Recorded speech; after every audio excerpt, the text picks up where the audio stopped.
အမြဲတမ်းလှုပ်ရှားရုန်းကန်နေရတဲ့ရန်ကုန်မြို့ကြီးရဲ့နေ့စဉ်ဘဝတွေထဲမှာကျွန်တော်တို့မျက်ရှိစစ်တင်ရှိနေပေမဲ့သတိမထားမိလိုက်တဲ့အတိတ်ကလှုပ်ဝက်ချက်တွေအများကြီးစိနေတတ်ပါတယ်အထူးသဖြင့်ကဘာအေးဖျားလမ်းမကြီးပေါ်ကခြံဝင်းကျဲကြီးတစ်ခုအပြင်ဘက်မှာကားသံလူသံတွေစူညံနေပေမဲ့အဲ့ဒီခြံဝင်းထဲကိုခြေချလိုက်တာနဲ့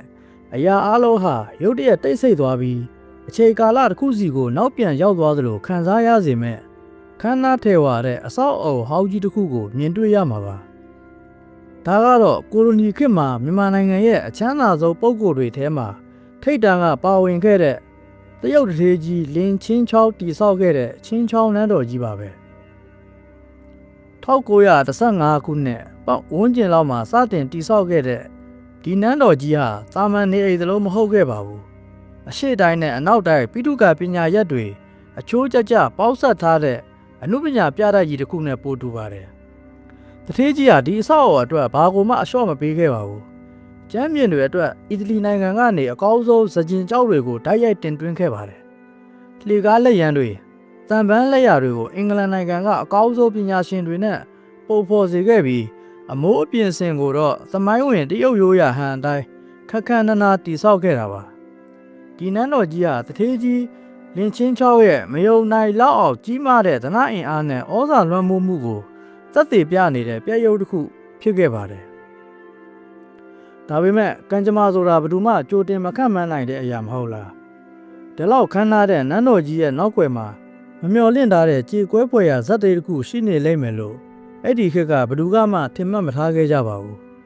တထေးကြီးလင်းချင်းချောင်းဟာဒီနန်းတော်ကြီးကိုအလှပဆုံးနဲ့ပြည့်ပြည့်စုံအောင်တည်ဆောက်ဖို့အိမ်မက်မက်ခဲ့ပါတယ်ဒါပေမဲ့အဆောက်အအုံကြီးရာဂိုင်နှုန်းပြည့်ပြီးစီးဖို့နီးကပ်လာတဲ့အချိန်မှာပဲသူတည်ဆောက်ထားခဲ့တဲ့စီးပွားရေးအင်ပါယာကြီးဟာရုတ်တရက်ဆိုသလိုပြိုကျသွားခဲ့ပါတယ်ကမ္ဘာရောဘာဈေးကွက်ကမောက်ကမဖြစ်မှုတွေနိုင်ငံရေးအပြောင်းအလဲကြားမှာတထေးကြီးရဲ့လုပ်ငန်းတွေတစ်ခုပြီးတစ်ခုရှုံးနိမ့်လာခဲ့ပါတယ်ပိုပြီးထူးဆန်းလာက1923ခုနှစ်မှာတထေးကြီးဟာဒီနန်းတော်ကြီးထဲမှာပဲရုတ်တရက်ကွယ်လွန်သွားခဲ့ပါတယ်တချို့ကတော့စီးပွားရေးကျဆင်းမှုကြောင့်စိတ်ထိခိုက်ပြီးကျန်းမာရေးဖောက်ပြန်သွားတယ်လို့ဆိုရပေမဲ့တကယ်အကြောင်းရင်းမှန်ကတော့ယနေ့ထက်တိုင်အတိအကျအဖြေမထွက်သေးတဲ့ဗဟေဒီတစ်ခုလိုကြံရစ်နေသေးပါအချမ်းသာဆုံးဘဝကနေအရာအလုံးဆုံးရှုံးသွားချိန်မှာကွယ်လွန်သွားခဲ့ရတဲ့တထေးကြီးရဲ့နောက်ဆုံးအချိန်တွေဟာဒီနန်းတော်ကြီးရဲ့နယံတွေကြားမှာဘယ်လိုများဖြတ်သန်းခဲ့ရမလဲဒီဖြစ်ရပ်တွေပြီးမှတော့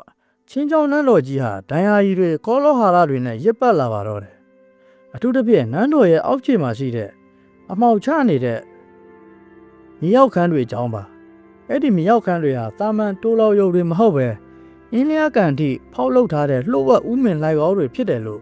့လူတွေကယုံကြည်ကြပါတယ်။ဘာကြောင့်ဒီလိုလှုပ်ဝက်လမ်းကြောင်းတွေထားရှိခဲ့ရတာလဲ။အရေးပေါ်ထွက်ပြေးဖို့လားဒါမှမဟုတ်တခြားလှုပ်ဝက်တဲ့အကြောင်းပြချက်တွေရှိနေခဲ့လို့လား။အခုအချိန်ထိအဲ့ဒီမြေရောက်လမ်းတွေကိုဘယ်သူမှအစိုးထိဝင်ရောက်လေးလာနိုင်ခြင်းမရှိသေးပါဘူး။ဝင်သွားခဲ့တဲ့သူတွေလည်းထူးဆန်းတဲ့အသံတွေနဲ့အေးဆက်တဲ့လေထုကြောင့်နောက်ကျောပြန်လှည့်ခဲ့ရတယ်လို့ဆိုကြပါတယ်။ဒီနေ့ခေတ်မှာဒီဆော့အုပ်ကြီးကိုနိုင်ငံတော်ကထိန်းသိမ်းထားပြီးအမှုပညာကျောင်းအဖြစ်အသုံးပြုနေပါတယ်။နေ့လယ်ဘက်မှာတော့ကျောင်းသားတွေရဲ့အမှုပညာဖန်တီးမှုတွေနဲ့အသက်ဝင်နေပေမဲ့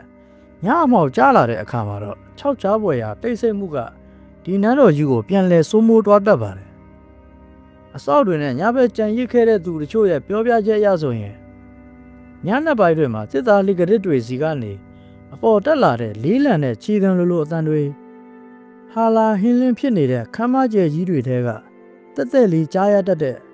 ရင်းညူသံတွေကိုကြားရတတ်တယ်လို့ဆိုကြပါတယ်။တချို့နေရာတွေမှာအကြောင်းရင်းမရှိပဲရုတ်တရက်အေးဆက်သွားတတ်တဲ့အခိုက်အတန့်တွေလည်းရှိတယ်လို့သိရပါတယ်။ဒါဟာလေတိုက်တံတွေတက်လားသမိုင်းဝင်အဆောက်အအုံဟောင်းကြီးရဲ့တဘာဝလားဒါမှမဟုတ်ပြီးပြည့်စုံခြင်းမရှိခဲ့တဲ့သူ့ရဲ့နန်းတော်ကြီးကိုအခုချိန်ထိမခွဲခွာနိုင်သေးတဲ့ပိုက်ရှင်ဟောင်းရဲ့ဝိညာဉ်တဝဲလဲလဲဖြစ်နေတာလားဆိုတာကတော့ဘယ်သူမှတတ်အံ့မပြောနိုင်ပါဘူးဘလို့ပဲဖြစ်ချင်းချောင်းနန်းတော်ကြီးဟာရန်ကုန်မြို့ရဲ့သမိုင်းဝင်အမွေနှစ်တစ်ခုဖြစ်သလိုအောင်မြင်မှုကြဆုံမှုနဲ့လှုပ်ဝက်ချက်တွေရောရှက်နေတဲ့နေရာတစ်ခုအဖြစ်ဆက်လက်တည်ရှိနေအောင်ပါအချိန်တွေဘလောက်ပဲကုန်စိုးသွားပါစေဒီနန်းတော်ကြီးကတော့သူဖြတ်သန်းခဲ့ရတဲ့အတိတ်ကဇလန်းတွေကိုနှုတ်ဆက်စွာနဲ့ဆက်လက်သေဆောက်ထားစေပါအကယ်၍တင်တာညမောင်တွေကအဲ့ဒီခန်းလာပြီးအေးဆက်နေတဲ့ နန်းတော်ကြီးရဲ့ဇင်းကြံလမ်းတွေပေါ်မှာလမ်းလျှောက်ခွင့်ရမယ်ဆိုရင်အတိတ်ကကြံရစ်ခဲ့တဲ့အဲ့ဒီလှုပ်ဝက်ချက်တွေကိုအနီးကပ်ခန်းစားမိနိုင်မလားဆိုတာစဉ်းစားစရာပါပဲဒီနေ့တင်ဆက်ပေးခဲ့တဲ့ဖြစ်ရမှန်လှုပ်ဝက်စမ်းကြဲဇက်လန်းလေးကိုနှစ်သက်မယ်လို့မျှော်လင့်ပါတယ်နောက်ထပ်ဗီဒီယိုမှာလည်းပရိသတ်တွေအတွက်ဘယ်လိုစိတ်ဝင်စားစရာကောင်းတဲ့အကြောင်းအရာတွေကိုတင်ဆက်ပေးသွားမလဲဆိုတာစောင့်မျှော်ကြည့်ရှုပေးကြပါဦးခင်ဗျာ